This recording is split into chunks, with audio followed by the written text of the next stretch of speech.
Hi, it's Kenny again. This is ear training lesson number 2. If you watched my ear training lesson number 1, you would recall that I taught the perfect fourth, the perfect fifth, the perfect octave, and the perfect unison, the perfect first, which is the same note actually. Now I want to move on to the major and minor thirds and sixths. And in order to understand why these are major and minor, and why some are perfect, why some are different, you have to look at the scales.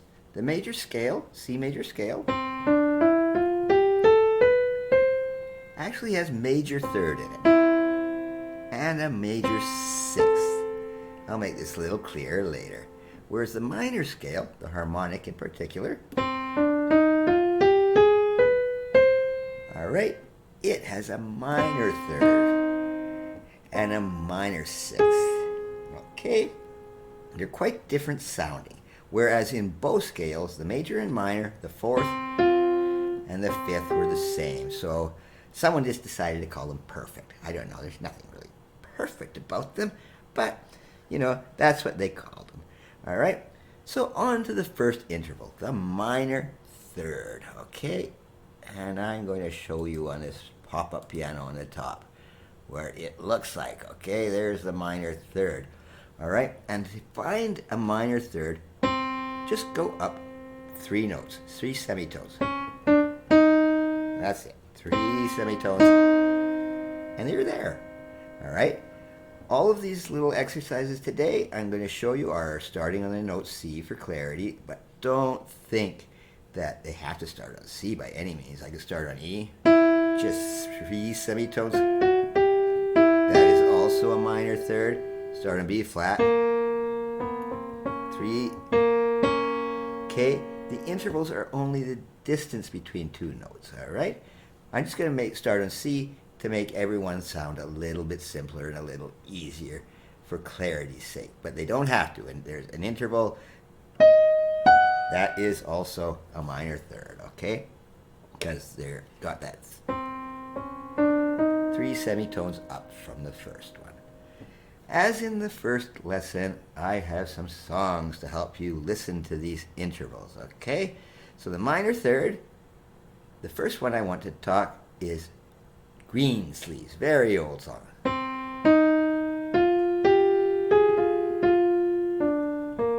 All right, you probably have heard this many times. Simon and Garfunkel actually did a very nice version of it. But what you want to listen to is the first 2 notes. Just listen to those 2 notes. That is a minor third. All right? There's another one, a very old one you probably know too, Brahms' Lullaby. It's much older, well, maybe I think Green Sleeves is probably older than Brahms' Lullaby, but it goes like this.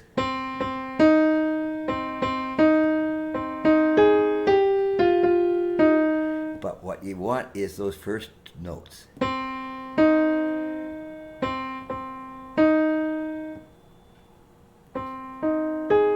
Don't worry about the others. Just those. All right. And the third one I want to show you. Okay, I'll admit this. You probably guessed it by now, but I'm a Canadian, and I was taught that the minor third is the first note of our national anthem. Oh, Canada.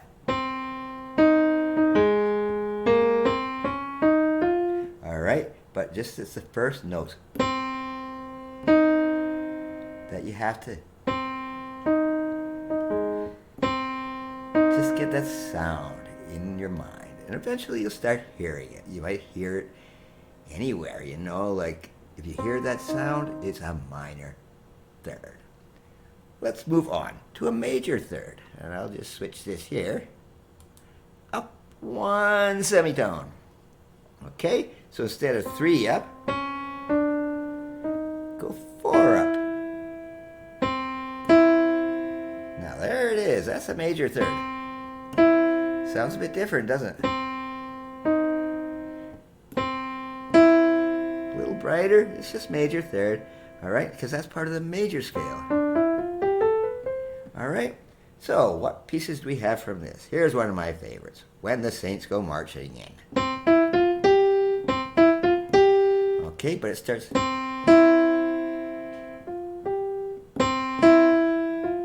Okay, just listen to those first two notes, okay? And here's another one, a Christmas song, okay? While shepherds watched their flocks by night. It's a hard one to say. I always mess that one up, but it's the first two notes that you want to hear, that major third, okay? And another fun one is by the Beatles, all right? And the Beatles, they wrote so many great songs, they probably have a song for every interval that you could possibly want to learn, all right? I'm sure it would be an interesting experiment to find one. But they have a very good one called Obla-Dee, Obla-Da, and it starts with the chorus, actually starts with a major third. But just listen to that first two notes. All right?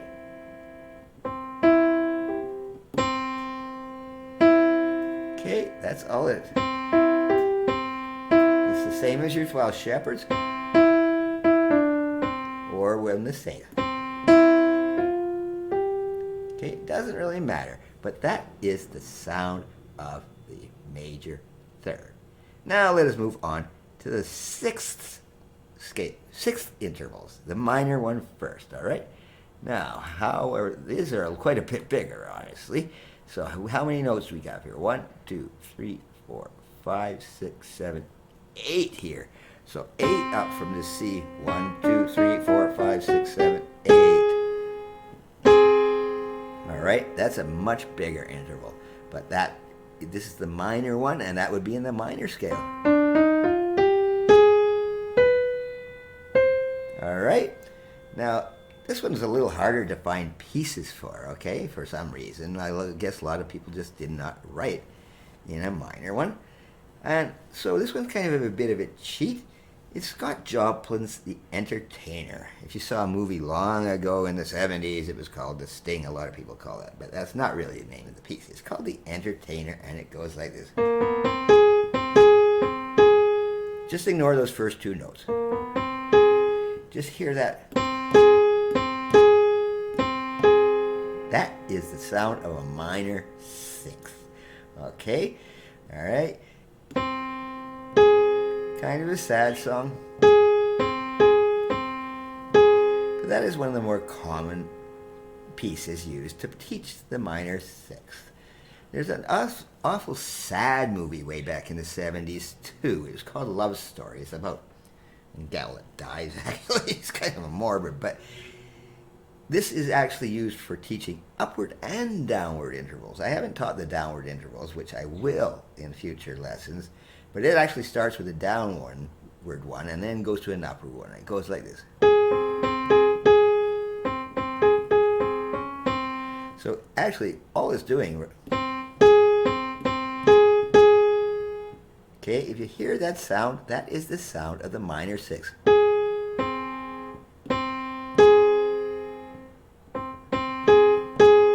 Okay, it is a bit cheating because it's going up and down.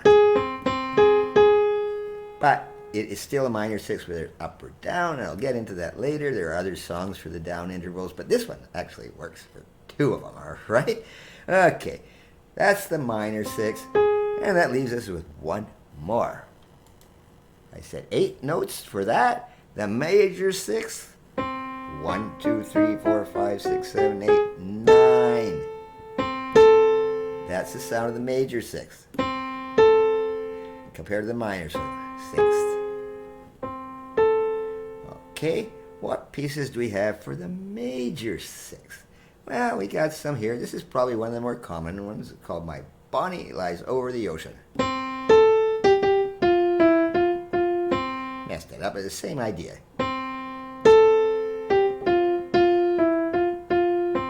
Alright, but what you want to hear is those first two notes. It's quite of a bright interval. Actually, it is bright, compared to the minors. That's not too bright, but the major one is quite a bit brighter. All right. Okay, another one. Okay, this is an old French song, but it was actually originally a French song, but Frank Sinatra quite made it famous because it was My Way.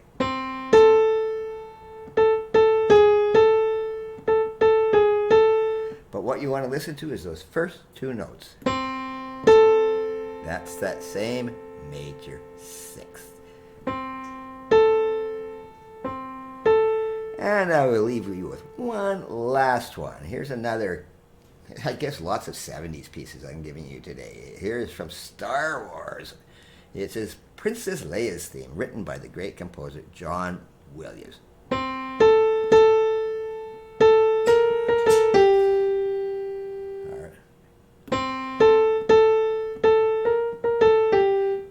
Really, the first note you want to hear is that major sixth, all right? Doesn't really matter what comes after, all right? It's a wonderful piece, but it is that sound that you want to hear.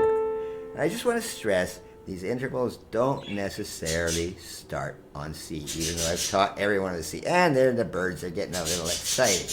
One thing I'll tell you about birds, we're pretty much done this lesson. And they're really squawking right there, not chirping. But when they chirp nice, they actually can sing in beautiful intervals. Humans aren't the only ones to hear intervals, all right? Birds can hear them very nicely, all right? But anyway, I guess they want a little bit of attention.